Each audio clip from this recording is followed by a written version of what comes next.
Audio Jungle.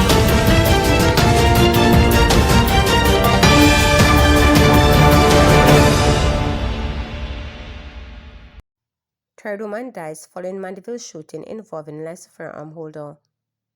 A third victim has died 2 months after she was shot allegedly by a less firearm holder at a candlelight vigil on Levy Lane near Nashville in Mandeville. Police confirm that Melody Baker, 53, a resident of Mayday District in Manchester, succumbed at hospital about 10 p.m. Wednesday. Two other women, 42-year-old Stacey Mulgrave of Barnstable District, Manchester, and 46-year-old Anne-Marie Hansen of Caledonia Road, Manchester, was killed in the February 23rd incident. Patrick Thompson, the last firearm holder who is accused of killing the women and injuring others, remains in police custody after a bail application by his attorneys Peter and Samuel Campbell was refused on April 14. Presiding Judge Monique Harrison remanded Thompson to return to court on July 2nd. She cited the points made by the defense and prosecution on April 2nd in arriving at her decision. After Harrison refused bail, Peter quickly informed the court of his intention to appeal the decision of the Supreme Court. On April 2nd, Peter had told the court that the defense maintains its position that Thompson was attacked and provided a medical document and photographs showing chest injury to his client following the incident.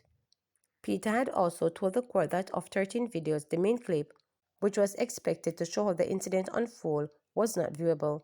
Thompson, otherwise called Big T or Tomo, an engineer of Levy Lane in Manchester, was previously charged with 2 counts of murder, 2 counts of attempted murder, 2 counts of wounding with intent, 2 counts of assault at occasional actual bodily harm, 2 counts of assault at common law, 2 counts of possession of firearm and ammunition with intent to commit injury, using firearm to commit a felony following the incident on Levy Lane on Sunday, February 23rd.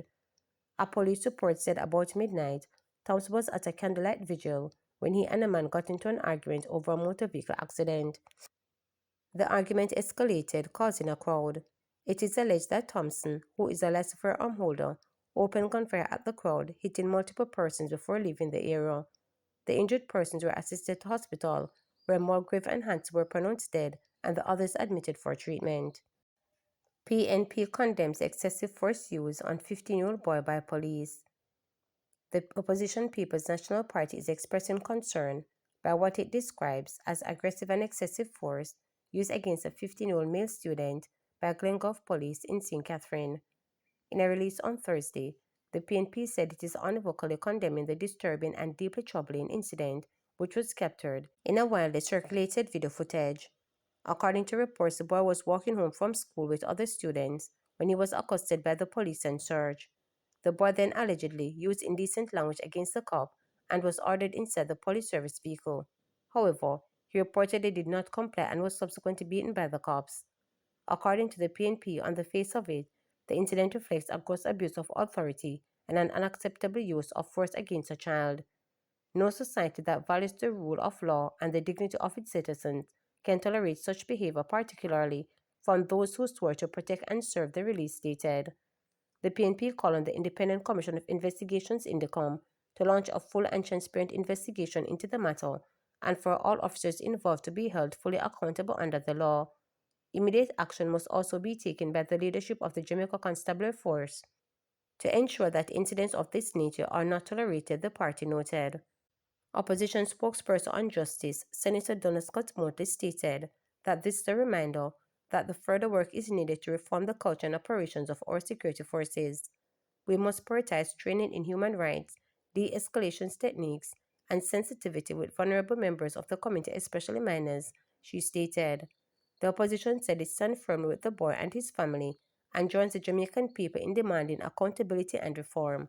Our children must be protected, not brutalized by those in positions of power, the party noted. Better pay and benefits among key issues JTA president-elect candidates vow to address if they win.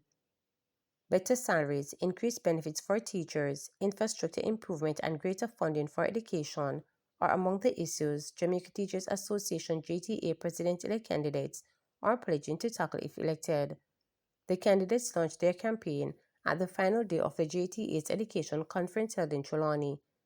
Those seeking to be part of the leadership team include former JTA President Lysandra Harrison, of St. Faith's Primary School in St. Catherine, Dr. Maureen Mullins-Nelson of the Micro University College, and Jermaine Williams, a teacher at Manning School in Westmoreland. The candidates used the session to outline the key issues highlighted in their manifesto. Mrs. Harrison declared that she listened to the voice of teachers and will advocate on their behalf. Meantime, Dr. Mullins Nelson said she is presenting herself as a David in reference to the biblical character, ready to champion the cause of teachers. Meanwhile, Mr. Williams stated that he is ready to serve the teaching profession at the highest level. The teacher is still in need of a livable wage. The teacher is in need of quality living after you're through paying your rent, after you're through paying your mortgage. And we don't want to pay no rent. We want to pay mortgage, car loan, and pay our utilities, and also go to the supermarket. We must have money to live from month to month.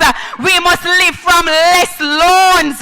Cannot be that we continue to articulate that education is adequately funded when it is we still have in 21st century classrooms being divided by blackboards. We don't have enough outlets in our classrooms. Our infant departments do not have the caregivers that they are in need of. Clerical assistants are not in our primary schools. We don't have nurses. The system is still void of the support systems that it needs in order for us as educators to focus on what is important, teaching and learning. I am presenting on my manifesto infrastructure improvement, access to learning resources, support for special needs students, counseling and mental health for both teachers and students, nutrition feeding program, hungry picnic here learn, professional development and making an incentive where that is concerned, security and extracurricular activities for our educators.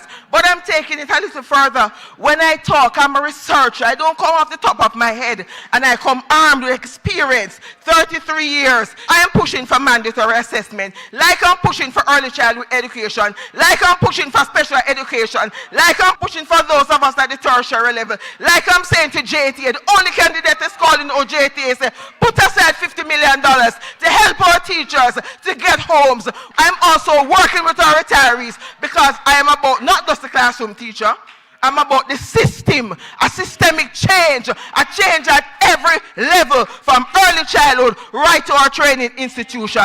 That's where I stand. Teachers' basic salary should be benchmarked at US $30,000. I will be negotiating with the government to increase the tertiary grant by 20% so more children of teachers can benefit. My friends, the system is benefiting from the expertise of our brilliant educators who would have studied.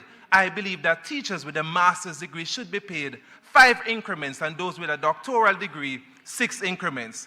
The fact that teachers who study on the job enables the government to save millions of dollars. That 500,000 ceiling will not cut it. Once you studied for a master's degree, you must be paid $1 million, and those for a doctorate, $1.5 million. I'm going to lobby for a 10% quota of leave to be respected, so all teachers within the educational system who fall within that can benefit. And for those who did not, they can be compensated for the leave that they would have earned. Colleagues, as your president, I'll be lobbying the government to have robust structures in schools with high levels of violence and maladaptive behaviors, enhancing the capacity of deans of discipline to effectively manage and address problematic behavior. Thompson, Jackson, and Fraser Prize named for a world release. Olympic Games 100 meter silver medalist Kishane Thompson, as well as Sherika Jackson and Chilean Fraser Prize, have been naming Jamaica's team to the 2025 World Athletics Relay to be held May 10 and 11 in China. Jamaica will participate in 5 events over the 2 days, both men's and women 4x100 and 4x400, and the mixed 4x400 relays. There has also been a recall for veteran Ewan Blake as part of the men's 4x100 pool, according to a release sent out by the Jamaica Athletics Administration Association on Thursday. Thomas leads the men's 4x100 meter relay pool, which also include Akeem Bale, Ron Watson, Julian Fort, and Brian Neville. Jackson and Price as part of the women's sprint relay pool that also include Clayton Twins, Olympic finalists Tia and Tina, US-based Berger, World Under-20 100 meter gold medalist Alana Reid and Natasha Morrison. The women's 4x400 relay pole sees the luck of Stacey Williams, Ronisha McGregor, Shen Salmond, and Killian Bickford, while the men's team will include Rashid McDonald, Zenon Barnes, Malik James King, and Therese Roden. To subscribe, like, share, and click the notification bell for daily updates.